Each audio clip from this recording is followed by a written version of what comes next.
Hey guys, welcome back to the Dumont RA-102 console television restoration project, better known as the Clifton.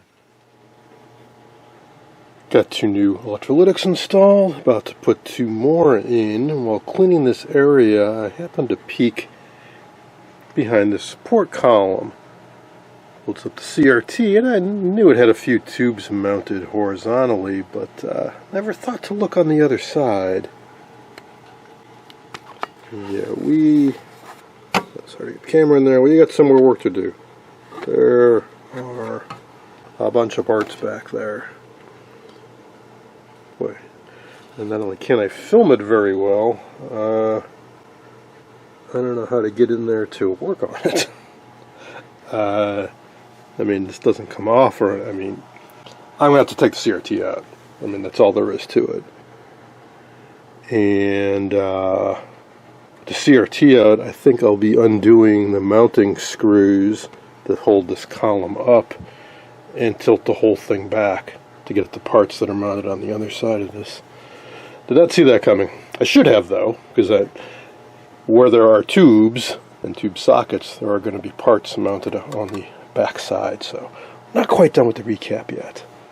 Maybe this won't be the easiest recap project ever. Anyway. Two more electrolytics to install there. This one had oozed quite badly. I'd just seen the edge of it earlier, but once I got it out, I said, oh yeah, this cap definitely failed, and the can is a bit bulged as well. So, it's all well and good that I am replacing them all, and after those two, we just have one more. I'm kind of curious that they're all stubbies. I mean, it worked out in my favor because the new ones are exactly the same size as the old ones, but it's a little unusual on a TV to have all these little stubby caps. Usually they're more like this height.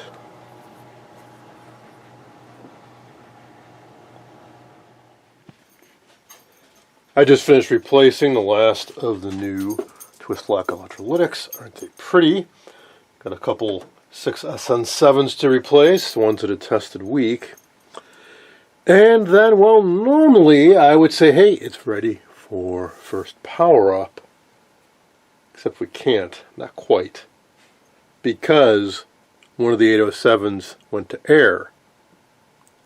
I don't have any. Or at least if I do, maybe it's buried in a storage locker somewhere with my oddball industrial tubes that I didn't think I would ever need for anything ever. That's on me. I knew I was going to work on this. For years, I could have accumulated a full stash of new old stock tubes for this set, and several of you have said, hey, if you need an 807, I've got a spare kicking around. Well, here we are, and I don't have a spare. But what we can do is put it in radio mode, because in radio mode, it turns off that relay, which kills a 400-volt supply, which means no high voltage power supply, no sweep circuits, just the radio circuits that run off the 300-volt bus. That we can do. So I'll leave these two good 807s that are used in the horizontal sweep circuit installed, and I'll take out the one that's gone to air that's in the high voltage supply in the main chassis. I was talking about safety circuits with that. I don't know if I mentioned that another one is that if the horizontal oscillator on this chassis stops running, it also disables the high voltage supply. So we can do a partial power up. So I'll need to rearrange things a bit, pop some knobs back on this, check out the mode switch and make sure I am in AM radio mode. And I believe that FM radio mode should also just use the radio circuits, and we can give it a whirl. Now, I did think of a workaround for the missing 807, so we could do a full power-up if this proceeds according to plan, which would be to use a 6BG6, which is an 807 with an octal base instead of a 5-pin base. So I could make a 5-pin to octal adapter and give that a try, or wait a couple weeks. Anyways, so this is off. Let's put the Variac in current mode and fire it up, and here we go. and nothing happened. I think I know why. So on the power supply schematic, they show a number of things interrupting the AC line coming in. There's the fuse, there's a power switch, but there's also an interlock. And they show a symbol for it. Now on these cassettes, when they talk interlock, they're talking something, well, the back of the set. The AC cord actually is attached to the back of the set. When you take the back off, the powered cord comes out. And that's why there's things called cheater cords to cheat the safety interlock. This has this push button on the back of the chassis. And it clicks. At first I thought that was a circuit breaker. And then I thought maybe it was an on-off switch for service mode or something. But I'm thinking maybe when the back is on, and I'm missing the back, maybe when the back is on the set, it pushes this in, which takes quite a bit of force. But let's turn this on, and still no curling. I'm going to try pushing this in. And there we go. There we go. Huh.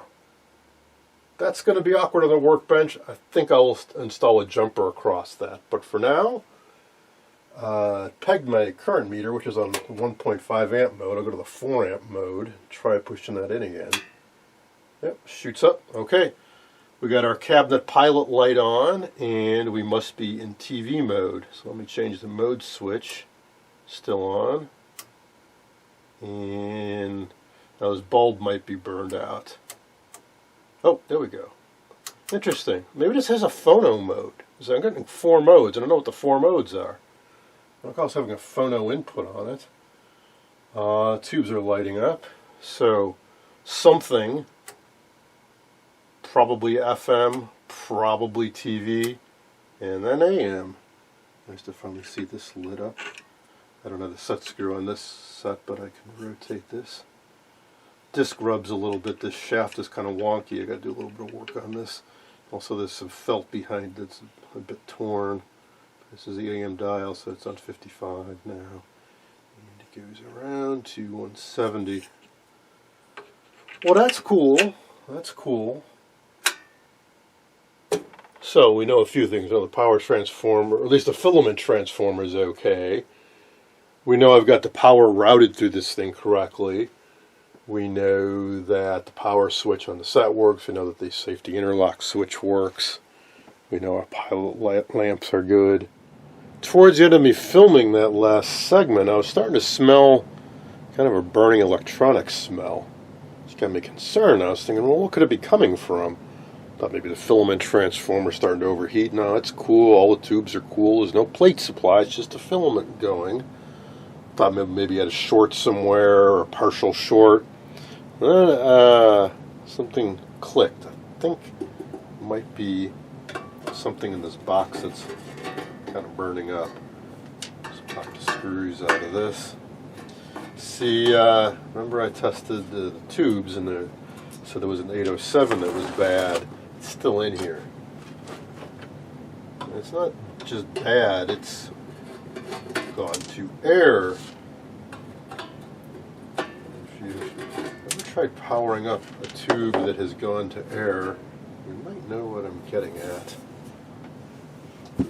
See, I always thought, hey, if a tube loses its vacuum, in other words, air gets inside the glass, and you power it up, the filament will burn out instantly. No, that is not what happens. What happens is the air, via conduction, pulls the heat away from the filament fast enough that it doesn't burn out. But it gets really, really hot. I've had this off for a little while, but even so, this feels a little bit warm. Let's fire this back up and see if that's our culprit.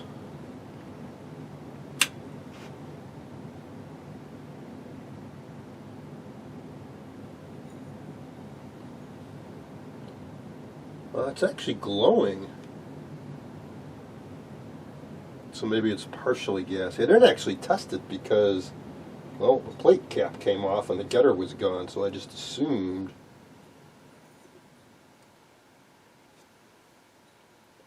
that it was bad. I'm comparing it to the other 807s. Yeah, maybe I was wrong about this.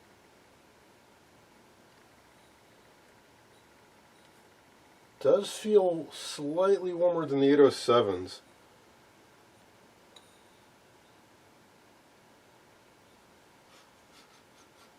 Well, what I think I'm going to do is repair that plate cap and try to test this on the tester. Hey, who knows, maybe it's not as dead as I thought. If you've never seen one of these, so there's a little bit of wire that comes through the top, and they use some special frit or something to let the wire come through the glass and seal it, and so that it holds a good vacuum. And this plate cap actually has a hole in the top. They feed that wire through, and they put a big blob of solder on top, and it's filled with the same kind of cement that holds the base on. So if I get this oriented right and melt that solder, I'm lucky I can restore the connection.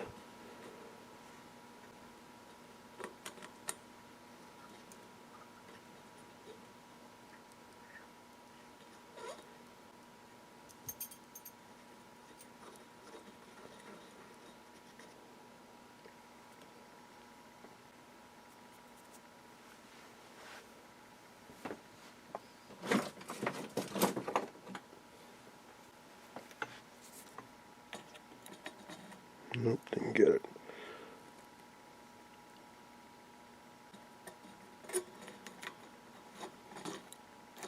If this doesn't work, I'll get some solder wick and clear this all out so I can see what the little hole is and make sure I'm getting it.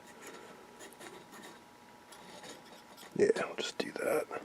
It's too hard to tell. The hole isn't all that large.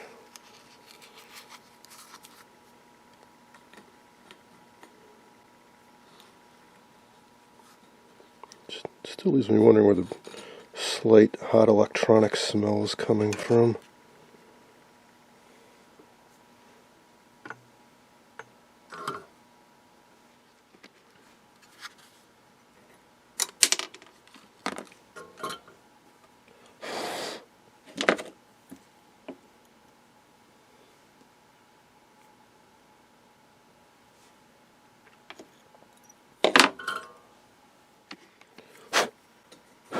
Alright, it's a rather small hole, but it is there. Straighten that out. If I line this up, just see it peeking through the top there. Alrighty. Let's see if we can get that soldered on.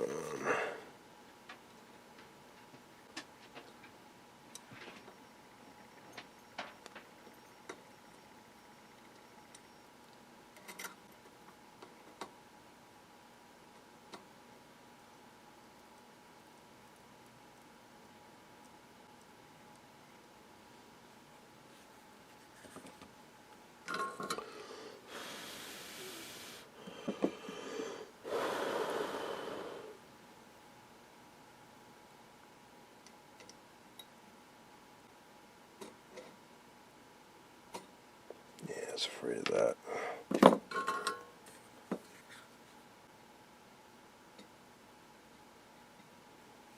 So, I need to scrape the end of that a little bit, expose some fresh metal.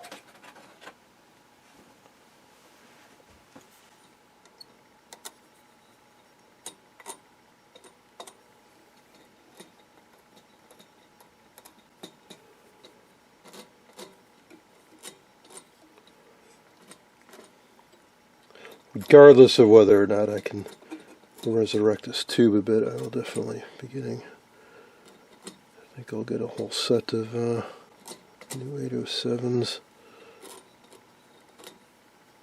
Silly to do all this work and use a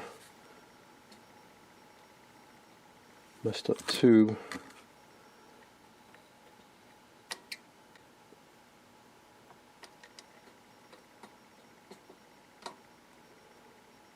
Come on, get on there.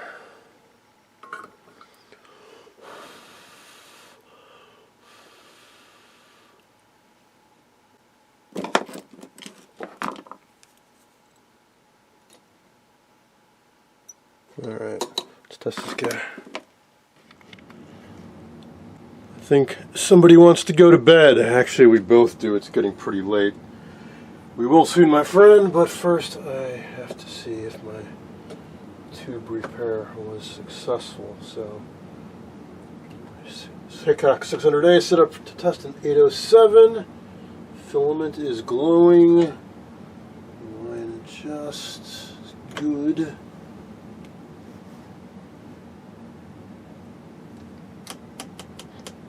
No shorts indicated.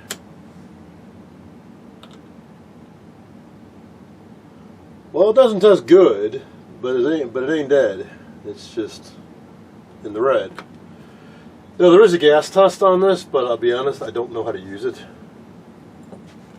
I don't think it's as simple as you just push the button. There's gas 1 and gas 2. Gas 1, okay, we're in the good. Is that all you need to do? I don't know. Gas 2 doesn't do anything. But it's not dead. And that might be good enough that I could power up the set with this. Expecting that. But back to the original point, this wasn't burning up. This was not burning up. Huh. Well, yeah. See, there is no visible gutter left in this guy at all. Huh. Alright. That's enough for tonight. We'll pick up when I get a chance and try powering up the AM radio portion.